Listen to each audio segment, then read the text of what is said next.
what's the opposite of a full house? An empty empty house, right? Empty house. An empty house. But you know, here it is. The Indo fans, they still show up. They still show support. Understanding that at the end of the day, we are all part of one community and we all share the same love for the game. And with that being said, let's head into the second phase. We see the Angela and the Guinevere taken away by Echo PH. Ixia is the option for RGPH to take out.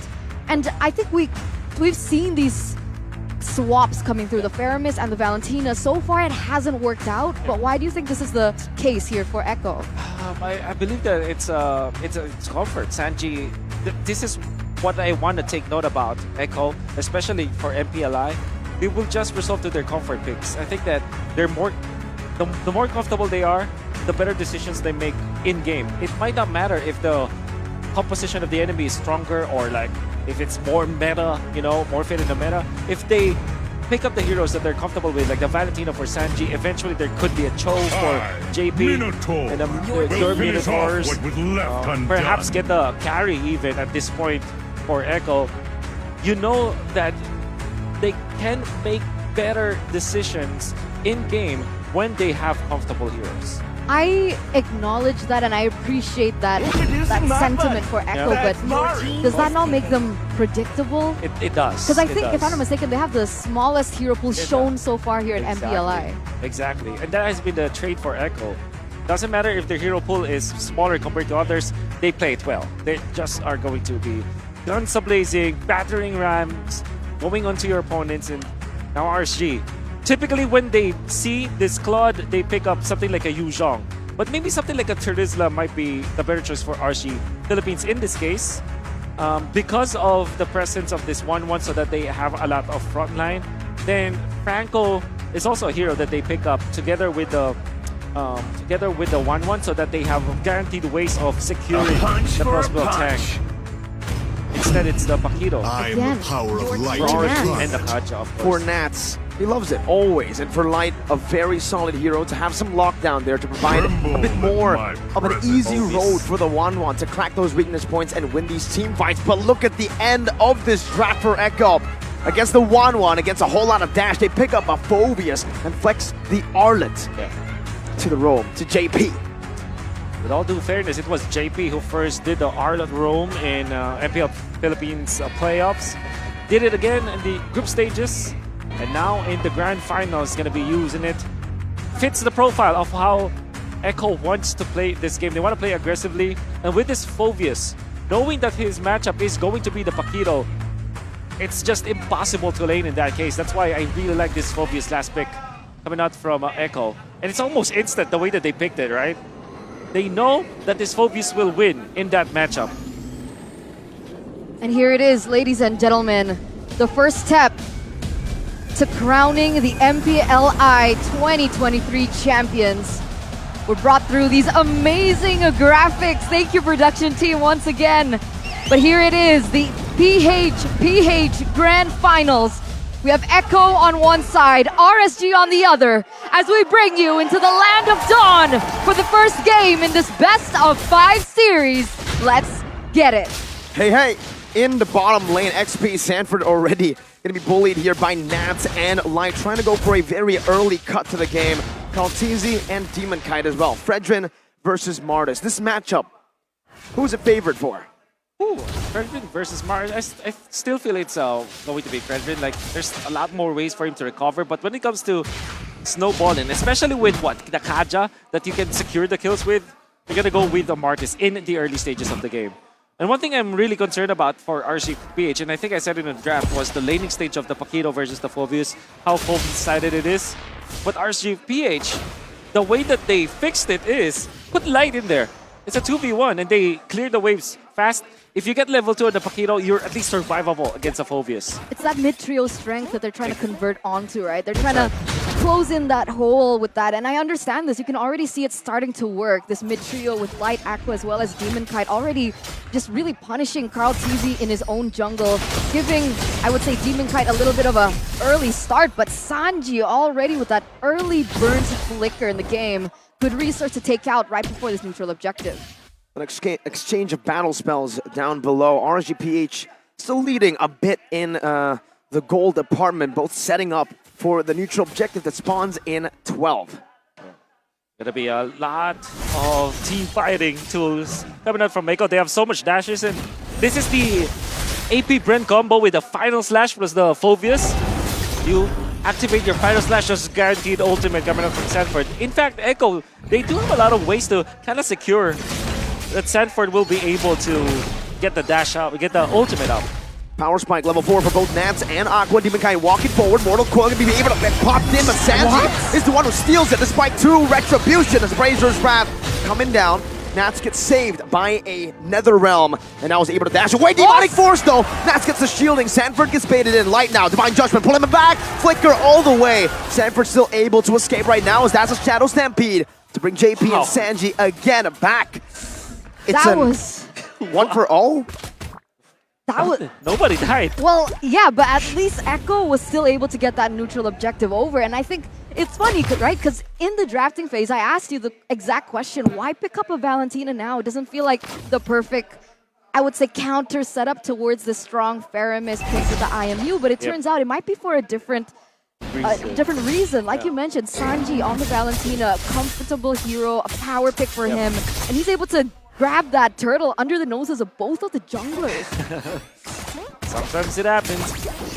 Alright though, RSG are putting a lot of emphasis onto the top lane, which is the right thing to do because it's a flood, but in comes Echo. Final slash, not connecting even with the flicker, and Monster able to get the Purify out. The Benny Cutie follows, able to Blazing Duet under the turret. Now it's Light who's going to be targeted down. Aqua coming back in, that's a pullback onto Benny. The turret targeting Divine Judgment as well by Light to lock Sanji down, but a good flicker ensures his safety, gets him out. Now it's DK who's coming down, 1 decimate, and it could be the end of this Echo win. But it's 1-0 still, they fall back in the right time. It's gonna be very close for sure, and I think that we're waiting for the important items. For example, Sanford, I think it's always the second item for the Phobius, especially from the XP lane. You wait for your Clock of Destiny first, and then your first item be the Dominant Size. I think that will be a very important item for Echo to work with because it is that item that kind of prevents Faramis to be good in the team fights, and also it kind of nullifies what Demon Knight can do. And Echo are gonna be fine just waiting for their right timing because they're rocking a Claude. And they have so much protection for that Claude. Late game is definitely Echo's cherry. Nats jumps in, gets a knockout strike 2 times. Demonic Force now used up by Sanford. The Ghost Bursters and the Final Slash bringing Light back right now. Sanford pops into Demonic Force once again. Kaltizi and Demon Kite. It's going to be Demon Kite who wins the retry battle. Now as it's an all-in with a Blazing Duet as well. Nether Realm HP getting rid of instantly as Light flickers out. Demon Kite now with a Mortal Coil defensively. Crossbow attack is ready. Nats wants to go in. Sanji is down with an all-in. It's another crossbow attack for the team fight onto JP now and out to Kaltizi, who's forced to run away, but with the weakness finder, it slows you down for Aman to get a double. And that's a 4-0 trade in favor of RSGPH.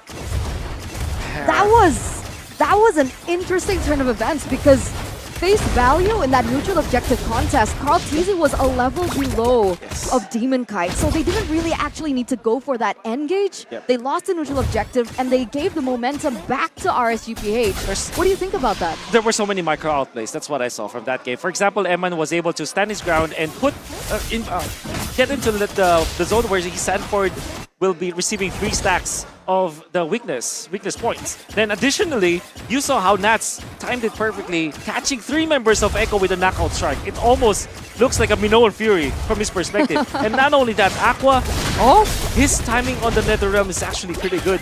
I think it is one thing that I commended in the previous series, or actually it was yesterday, when he uses the Nether Realm to tank the damage and not save his teammate first. So what he did was, when the Blazing Duet was out, instantly go for the Nether Realm. Don't wait for your teammates' HP to be low.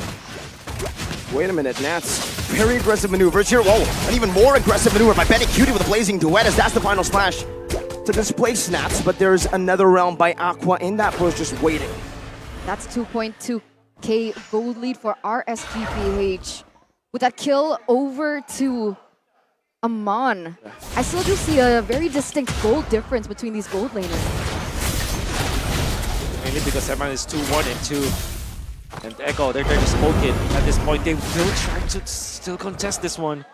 Level 8 Carl Teasy, level 11 Demon Kite. 3 levels? Maltese not having a good game right now, but Fine Judgment locks JP down. That's a crossbow attack as well by Iman, but it's going to be tanked up by the Nether Realm. Demon Kite wins out the Retry battle. Now with Stats in the back line, JP going to be taken low, but the taunt there saves him for a bit. Aqua follows it up and finds another. Sanford in the back gets another. It's a 1-for-1 trade in the team fight so far. Skaltizi gets a massive Appraiser's Wrap, but Demon Kite's back in with a Mortal Coil, chasing Benny down. Sanford rotating over. That's Demon Kite, way too overextended and punished by Echo. 2-for-1 trade, but Echo still, no, RSG PH still pick up that neutral objective. Are these trades ultimately good for Echo? I mean, they've been forcing all these team fights. They have been getting a little bit of kills, but at the end of the day, it's still RSG PH with the gold lead. Absolutely not good for Echo. It's mainly because Kartis is losing on gold, and surely you did take out Demon Kite, but having, what, 2 levels up on your jungler, it's really unforgivable for Echo. They really need Benecutie to do the heavy lifting now. And speaking of heavy lifting, we're talking about Nats being the hook for RSGPH. And I think he's activated. He's smashing right now. Knockout strike. Oh, Betty's running away. The final slice doesn't connect onto Nats. Forces a whole lot of resources from the side of Echo. And JP is going to be the one caught Demon Kite. You dash to him and he decimates you. RSG Philippines are on a different level right now. And I think that the fact that they played in the earlier series with a massive win against AB Brent, their morale is much better compared to Echo because of the momentum. And I think that you can see it through the way that they are handling their heroes, their characters. It kind of seems fluid for RCPH. What I'm trying to say here is RCPH looked like a team like well warmed up, well oiled up. I think that they have better decision making compared to Echo. So why do you think that is? I mean, this is not something that I recognize from Echo. They understand that they're in a tough position, yet they keep forcing the same thing, looking for a different output, but the return is exactly the same. They're still losing trades. Yeah. Why do they keep forcing it? I guess because it's they feel comfortable with their signature heroes. They feel very comfortable with their draft. Honestly, I also don't agree with their decision making, but here we are. They're gonna contest once again. Let's see if Echo can look for a big fight. It's Divine Judgment time. 4 Light gets it. Nether Realm instantly by Sanji. A big resource for another. 1-for-1 in the resource battle. Sanford though. Demonic Force now into the mid lane. Nats and Iman need to be very safe. The Demonic Force continues over to Iman, and now there's another round from Aqua forced out. Crossbow Tang now used up already. That's a flicker defensively by Sanji as they look for the Lord. Demon Kite versus Carl Teasy. Sanford low and a Decimate. 2 Decimates from Demon Kite. The Mortal Coil as well. It's not just 2 Demon Kites. It's 3. It's 4. It's a Maniac for DK. But Carl Teasy, against all odds, was still able to pick up that Lord? What? It's all about wasting the resources of Echo with the Demonic Force activated on 2 members of RSG Philippines. Aqua once again with the timing on the NetherRealm saves his teammates and puts Sanford as well as JP in a very bad spot. You can see that when they tried to go back to their team to kind of respond with their teammates, what happened was they were nailed down by Demon Kite. And obviously the damage output was enough. Finding Haltizi, and again, Echo didn't have any chance to win that team fight, especially because they're down so much gold and EXP. And they suffered the results. They lose 4, they lose the Lord. And it was so unfortunate that Sanji had to waste that Nether Realm right before they even went for an engage. And I think that would have been a very valuable resource if they want to play that long-term team fight, especially against Aqua. Yeah. Demon Kite 5-1 and 5. And fortunately for Echo, they did steal that Lord. That's why they will have a little bit of farm, a little bit of a way to farm up. Benecutie already up with a Corrosion Scythe. Nevertheless, the defense will be there for RCPH in all lanes. Now for Echo, they're gonna really have to dig deep to find a way back into this game. 3 base turrets is all that is left of Echo's base. RSGPH, we know what happens when they get the snowball rolling. It's no longer a snowball, it's a death ball. And they're utilizing it here in game number 1. Like you said, Wolf, with the momentum of the last series victory as well. Yeah. You can feel it. You can feel how they move. It's very fluid. Even Nats is not making any kind of mistake. He is on point. And even Demon Cat with, what, this is probably the 3rd game of the day for the Martis. as he is playing that Martis, He loves it it. kind of feels like he's improving his movements every single game. What about the items here? 11 minutes in.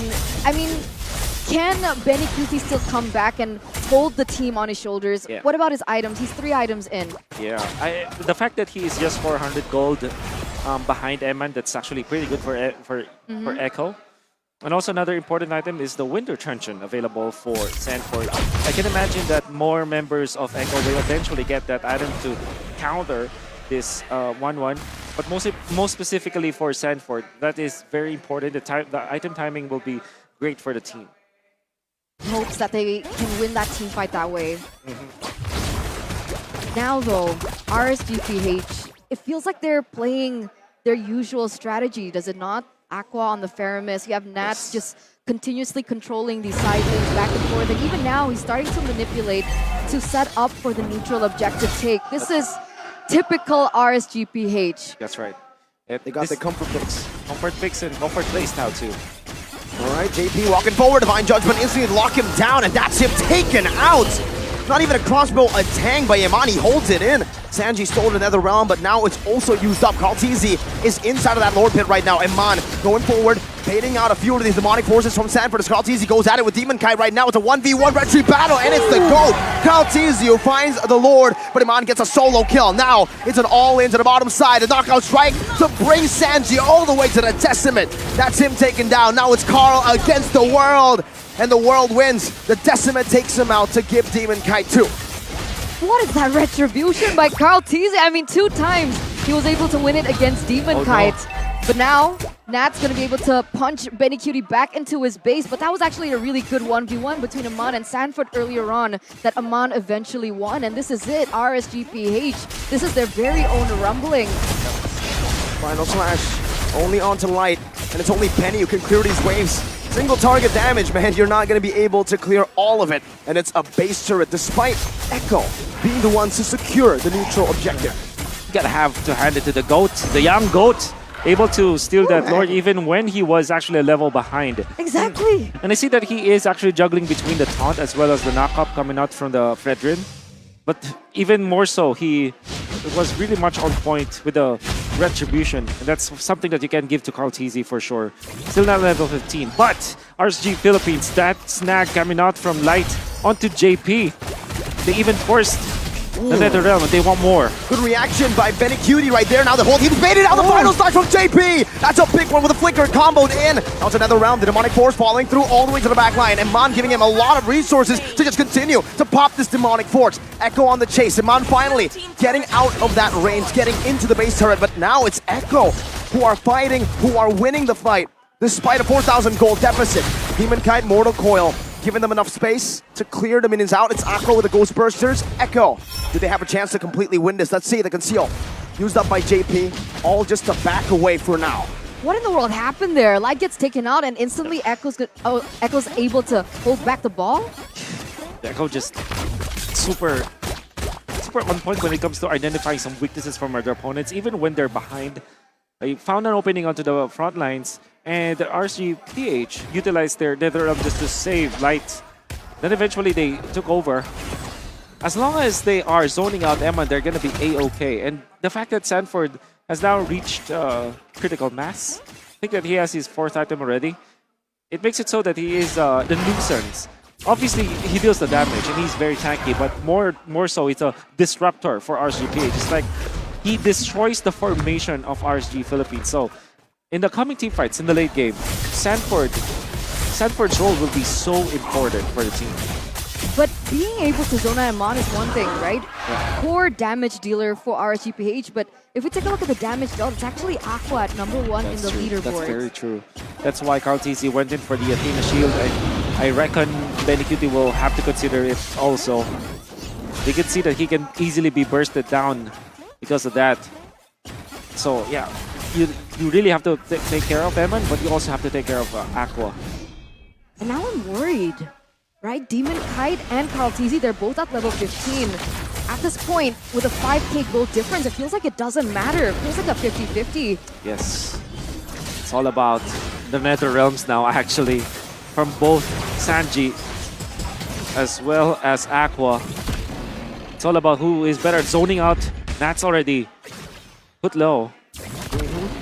Lord Dance still reset it here. Both teams do not want to go for the full commitment, especially RSG, who've been in the lead and are still in the lead for now. It's Light, Divine Judgment locking Carl TZ down him on with a rotation. The final slash with the Appraiser's Wrath was dodged away from because of the final slash. Now it's a demonic force onto the demon himself, Demon Kite, and onto Light and Iman. Demon Kite getting out the Vengeance, not able to get fully resetted there. But looking across both tanks, Edford might just be outplayed here.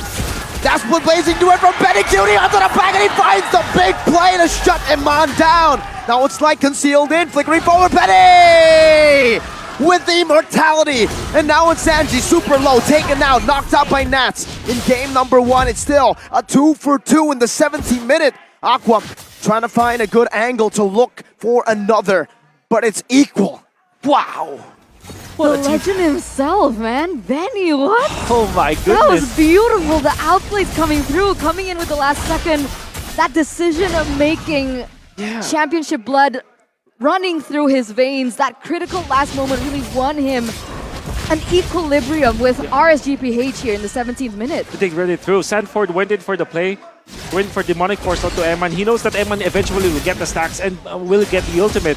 And when he activated the Winter Truncheon, he made it so that he is very low, that he would actually wait for that suppression to be out.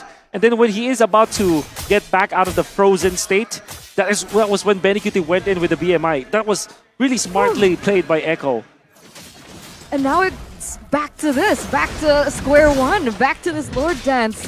Ladies and gentlemen, almost 19 minutes in, we're back to this Lord Tango coming through. And again, right, Nats still trying to be that detrimental force in that bottom side, pushing in that far lane. And what does that do for his team?